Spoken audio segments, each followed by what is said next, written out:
Hello மக்களே, எல்லாருக்கும் happiest வணக்கம். கோலம் பேசுதடி சீரீஸில் கோலம் 124.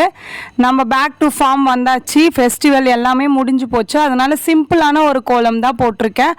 ஒன்றுமே இல்லை, நம்ம நார்மலாக ஸ்டார் போடுவோம்ல, அந்த மாதிரி ஸ்டார் போட்டு அதை மேலே சுழிச்சிட்டு அதுக்குள்ளே சுழிச்சிட்டு மேலே போட்டிருக்க டிசைன் ஒரு ட்ரீ கூட சொல்லலாம், அது ஒரு ஃப்ளவர் மாதிரியே சொல்லலாம். உங்களுக்கு எப்படி தோணுதோ அப்படி கமெண்ட் பண்ணுங்கள். அது மேலே வி ஷேப்பில் போட்டு அதுக்கப்புறம் அது மேலே ஃப்ளவர் மாதிரி ஒரு 4 சுழிக்கிற மாதிரி போட்டிருப்பேன். உங்களுக்கு பார்த்தாலே புரியும், ஈஸியாக தான் இருக்கும். நீங்கள் உங்களுக்கு வேணும்னா அதையே குட்டி குட்டியாக போட்டு கூட ட்ரை பண்ணலாம். சின்னதாக போட்டிங்கன்னா இன்னும் நல்லாயிருக்கும்.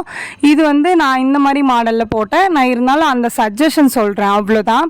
அதுக்குள்ளே அதே மாதிரி பெண்டான மாதிரி ஒரு டிசைன் போட்டு அந்த வி ஷேப்பில் போட்டல அதுக்குள்ளே நம்ம எப்போவுமே போடுவோம்ல பாக்ஸாக, அந்த மாதிரி போட்டுட்டேன்.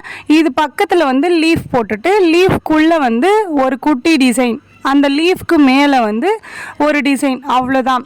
சிம்பிளாக முடிச்சுட்டேன். இது டெய்லி கோலமாக போட்டுக்கலாம். அதுக்காக தான் நான் இந்த கோலம் போட்டேன். ஓகே மக்களே, இந்த வீடியோ உங்களுக்கு பிடிச்சிருந்தா மறக்காமல் சுந்தருமா ஜெயந்தி சேனலை சப்ஸ்கிரைப் பண்ணிக்கோங்க. இந்த கோலம் பிடிச்சிருந்தா இந்த வீடியோவுக்கு லைக் பண்ணிக்கோங்க. நெக்ஸ்ட்டு கோலம் பேசுதடி சீரீஸில் என்ன கோலம் போடலாம் அப்படின்ட்டு கமெண்ட்டில் சொல்லுங்கள்.